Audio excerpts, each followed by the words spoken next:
Daily bread Bible facts. మోషే సమాధి కనిపించకుండా దేవుడు ఎందుకు చేశాడు? సాతాను మోషే శరీరం కోసం మిఖాయేలు దేవదూతతో ఎందుకు పోరాడింది? అసలు మోషే కనాను దేశంలో అడుగు పెట్టకుండా చనిపోవడానికి కారణం ఏమిటి అనే విషయాలు ఈ వీడియో ద్వారా పూర్తిగా తెలుసుకుందాం. మోషే మహా అద్భుతమైన గొప్ప నాయకుడు. మోషే ఈజిప్టు రాకుమార్తె దగ్గర పెరిగిన ఒక యువరాజు. మోషే దేవునితో ముఖాముఖిగా మాట్లాడిన గొప్ప ప్రవక్త. మోషే ఇశ్రాయేలు తరపున గొప్ప ప్రతినిధి. మోషే దేవుని దృష్టిలో అత్యంత నమ్మకస్తుడు, మహాధైర్యశాలి, అలుపెరగని సహనశీలి. అటువంటి మోషే కనాను దేశం కోసం 40 సంవత్సరములు అహర్నిశలు కష్టపడి ఆఖరికి ఏ కనాను దేశం కోసమైతే పోరాడాడో అదే కనాను దేశంలో అడుగు పెట్టకుండా చనిపోయాడు. పైపెచ్చు అతని సమాధి ఇశ్రాయేలులకు దేవుడు కనిపించకుండా చేశాడు. దీనికి గల కారణాలు ఏమిటో ఇప్పుడు తెలుసుకుందాం. మోషే మరణం గురించి ముఖ్యంగా ద్వితీయోపదేశకాండము 34వ అధ్యాయంలో పూర్తిగా వ్రాయబడింది. వాటి లేఖనాలను మనం పరిశీలించినట్లయితే ద్వితీయోపదేశకాండము 34వ అధ్యాయము 1వ వచనం, మోషే మోయాబు మైదానము నుండి యెరికో ఎదుటనున్న పిస్గా కొండ వరకు పోయి నెబో శిఖరమునకెక్కెను. ఈ లేఖనాన్ని మనం పరిశీలించినట్లయితే మోషే నెబో శిఖరము ఎక్కాడు. అంటే పిస్గా అని పిలువబడే పర్వతాల సముదాయాల్లో ఒకటైన నెబో శిఖరంపై నిలువబడ్డాడు. ప్రస్తుతానికి ఈ ప్రాంతం జోర్డాన్ దేశంగా పిలువబడుతుంది. అంటే ఇప్పుడు నెబో శిఖరం ఆధునిక జోర్డాన్ దేశంలో ఉన్నది. అక్కడ నుండి మోషే వాగ్దాన దేశమైన కనాను దేశాన్ని చూశాడు.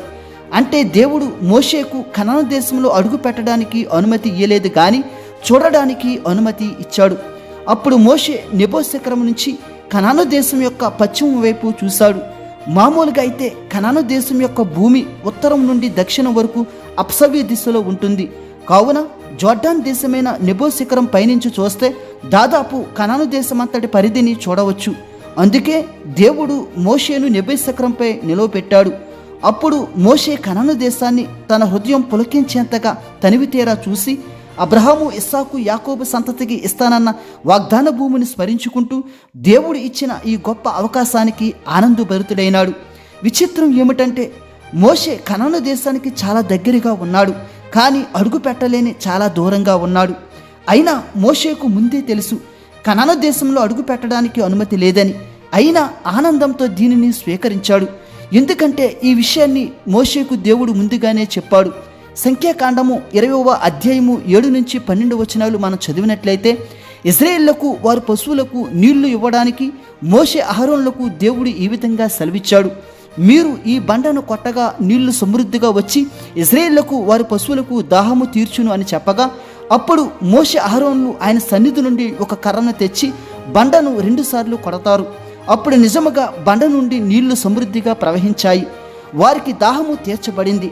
కానీ ఇందులో జరిగిన తప్పు ఏమిటంటే సంఖ్యాకాండము 20వ అధ్యాయము 12వ వచనం, అప్పుడు యెహోవా మోషే అహరోనులతో, మీరు ఇశ్రాయేలు కన్నుల ఎదుట నా పరిశుద్ధతను సన్మానించినట్లు నన్ను నమ్మకొనకపోతే గనుక ఈ సమాజమును నేను వారికి ఇచ్చిన దేశంలోనికి మీరు తోడుకొని పోరని చెప్పాను. ఈ లేఖనాన్ని మనం పరిశీలించినట్లయితే మోషే అహరోనులు దేవుని పరిశుద్ధతను ఇశ్రాయేలు ఎదుట అఘోరపరిచారు. బండను కోపంతో 2 సార్లు కొట్టారు. అందుకు శిక్షగా దాని ఫలితాన్ని అప్పుడే దేవుడు చెప్పేశాడు, ఈ సమాజమును నేను వారికిచ్చిన దేశంలోనికి మీరు తోడుకొని పోరని దేవుడు చెప్పాడు. అంటే మీరు కనాను దేశంలో అడుగు పెట్టకముందే మీరు చనిపోతారని దేవుడు ఆనాడే చెప్పాడు. అందుకు మోషేకు ఈ విషయం ముందుగానే తెలుసు. అందులో భాగంగానే అహరోను మోషే కంటే ముందే చనిపోయాడు. కానీ మోషేకు మాత్రం కనాను దేశాన్ని చూసే గొప్ప అవకాశం దేవుడు కల్పించాడు. తాను అడుగు పెట్టకపోవడానికి తన తప్పు ఉందని గ్రహించి అయినా కానీ కనాను దేశాన్ని చూసే అవకాశం దేవుడు కల్పించినందుకు ఎంతో ఆనందపడ్డాడు. కనాను దేశాన్ని పూర్తిగా చూసిన తరువాత మోయాబు దేశంలో మోషే మరణించడం జరిగింది. ద్వితీయోపదేశకాండము 34వ అధ్యాయము 5, 6 వచనములు, యెహోవా సేవకుడైన మోషే యెహోవా మాట చొప్పున మోయాబు దేశంలో మృతి నొందెను. బెత్పయేరు ఎదుట మోయాబు దేశంలోనున్న లోయలో అతడు పాతిపెట్టబడెను. అతని సమాధి ఎక్కడ ఉన్నదో నేటి వరకు ఎవరికీ తెలియదు. ఈ లేఖనంలో మోషే మోయాబు దేశంలో చనిపోయి ఒక లోయలో పాతిపెట్టబడ్డాడు. అలాగే అతని సమాధి ఎక్కడ ఉన్నదో నేటి వరకు ఎవరికీ తెలియదు అని వ్రాయబడింది. అంటే ఎవరికీ తెలియనప్పుడు అసలు మోషేను ఎవరు పాతిపెట్టారు? కనీసం మోషేను పాతిపెట్టిన వారికైనా ఈ విషయం తెలుస్తుంది కదా. బైబిల్లో పాతి పెట్టబడిను అని స్పష్టంగా వ్రాయబడింది. అలాగే ఎవరికీ తెలియదు అని కూడా వ్రాయబడింది. అయితే మోషేను ఎవరు పాతి పెట్టారు? ఈ విషయం బైబిల్లో ఎక్కడా వ్రాయబడలేదు. కానీ పురాతన యూదుల ఇతిహాసాల్లో మోషే మరణం గురించి ఈ విధంగా వ్రాయబడింది. మోషే మోయాబు దేశంలో మరణించే సమయం వచ్చినప్పుడు కనాను దేశాన్ని చూసిన తరువాత దేవునికి ప్రార్థన చేశాడు. ఆ ప్రార్థనలో తన 40 సంవత్సరముల ప్రయాణాన్ని దేవునికి గుర్తు చేస్తూ, నన్ను మాత్రం సాతానుకు అప్పగించకు అని మోషే ప్రార్థించాడు. అప్పుడు దేవుడు ఈ విధంగా అంటాడు, మోషే భయపడకు, నీ నీతి నీకు ముందుగా నడుస్తుంది, ప్రభువు మహిమ నీ వెనుక ఉంటుంది అని దేవుడు మోషేకు అభయమిచ్చాడు. ఆ విధంగానే దేవుడు పరలోకములో నుండి 3 దేవదూతలను మోషే దగ్గరికి పంపించాడు. ఒకరు మిఖాయేలు, మరొకరు గాబ్రియేలు, 3వ దేవదూత జాగ్జేగెల్.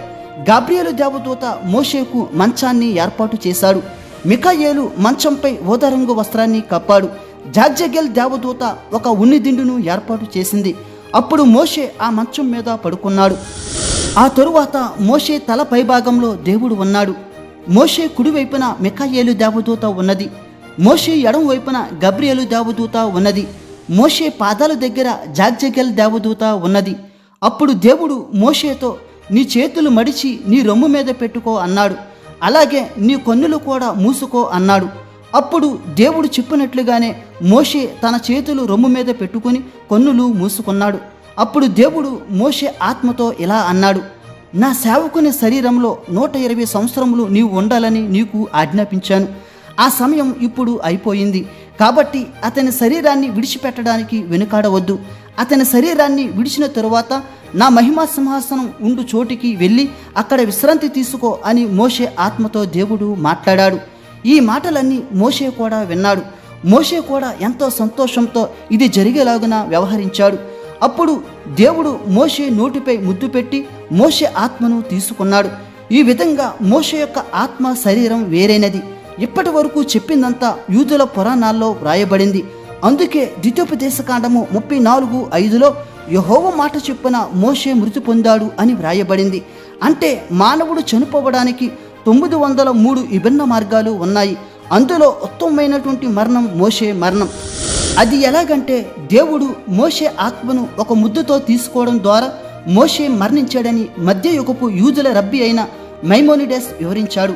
అందుకే ఆయన మాట చొప్పున మృతి పొందాడని బైబిల్లో వ్రాయబడింది. ఇప్పుడు మోషే ఆత్మ పరముకు వెళ్తే అతని శరీరం మాత్రం భూమి మీదనే ఉన్నది. కానీ అతని శరీరం దగ్గర ఇప్పుడు 3 దేవదూతలు ఉన్నారు. ఇంతలోనే ఒక వివాదం జరిగింది. అది ఏమిటంటే యోధా వ్రాసిన పత్రిక 1వ అధ్యాయము 9వ వచనం. అయితే ప్రధాన దూత అయిన మిఖాయేలు అపవాదితో వాదించుచు మోషే యొక్క శరీరమును గూర్చి తర్కించినప్పుడు దూషించి తీర్పు తీర్చ తెగింపక ప్రభువు నిన్ను గద్దించునుగాక అనెను. ఈ లేఖనాన్ని మనం పరిశీలించినట్లయితే మోషే శరీరం దగ్గర ఉన్న దేవదూతలలో ప్రధాన దూత అయిన మిఖాయేలు సాతానుతో మోషే శరీరం గూర్చి వాదిస్తుంది. ఈ వివాదంలో మిఖాయేలు దేవదూత సాతానుపై గెలిచి మోషే శరీరాన్ని స్వాధీనం చేసుకుంది. అసలు సాతాను మోషే శరీరాన్ని కోరుకోవడానికి పలు కారణాలు పలువురు ఈ విధంగా చెప్తున్నారు. మోషే శరీరం ఇజ్రాయేలీయులకు కనిపిస్తే విగ్రహారాధనకు ఒక వస్తువుగా ఇజ్రాయేలీయులను తప్పుత్రోవ పట్టించడానికి సాతాను యొక్క పన్నాగం అని కొందరు అంటున్నారు. మరికొందరైతే ఐగుప్తులో మోషే ఒక వ్యక్తిని హత్య చేసినందున దానిపై సాతాను హక్కును పొంది ఇప్పుడు మోషే శరీరాన్ని తీసుకుని అపవిత్రం చేయాలని సాతాను అనుకుంటుందని మరికొందరు అంటున్నారు. ఏది ఏమైనా సాతాను ఇశ్రాయేలులను తప్పుద్రోవ పట్టించుటకు మోషే శరీరం కోసం మిఖాయేలుతో గొడవ పడింది. కానీ దేవుడు మాత్రం సాతానుకు ఈ విషయంలో అనుమతి ఇవ్వలేదు. అసలు కారణం ఏమిటంటే దేవుడు మోషే శరీరంతో రాబోయే కాలంలో గొప్ప పనులు జరిగించుటకు నిర్ణయం తీసుకున్నాడు. అందుకే దేవదూతలతో మోషే శరీరాన్ని దేవుడు భద్రపరిచాడు. దాని ఫలితంగానే లూకా 9:30లో రూపాంతర కొండ దగ్గర మోషే ఏలియాలు శిష్యులకు కనిపించి యెరూషలేములో జరిగే కల్వరి యాత్ర గురించి తెలియజేశారు. అలాగే క్రీస్తు విరోధి అంత్యకాలంలో వచ్చే 2 సాక్షులు కూడా మోషే ఏలియాలు. ఆ 2 సాక్షుల గురించి ప్రకటన 11:3లో వ్రాయబడింది. కావున దేవుడు మోషే శరీరంతో తన కార్యాలు నెరవేర్చడానికి స్పష్టమైన ఉద్దేశం కలిగి ఉన్నాడు. అందుకే దేవుడు మోషే శరీరాన్ని స్వయంగా పాతిపెట్టడానికి ప్రత్యేక ఏర్పాట్లు చేశాడు. మోషే శరీరాన్ని సాతాను నుంచి రక్షించి భద్రపరిచాడు. అందుకే మోషే శరీరం ఎవరికీ కనిపించకుండా దేవుడు చేశాడు. లేకపోతే ఇశ్రాయేలీయులు తమ గొప్ప నాయకుడైన మోషే శరీరాన్ని స్మారక చిహ్నంగా ఉండాలనే కోరికతో వారు వెతకవచ్చు. అందుకే దేవుడు మోషే శరీరం విషయంలో ప్రత్యేక జాగ్రత్తలు తీసుకున్నాడు. దేవుడు మిమ్ములను మీ కుటుంబములను దీవించునుగాక. ఆమేన్.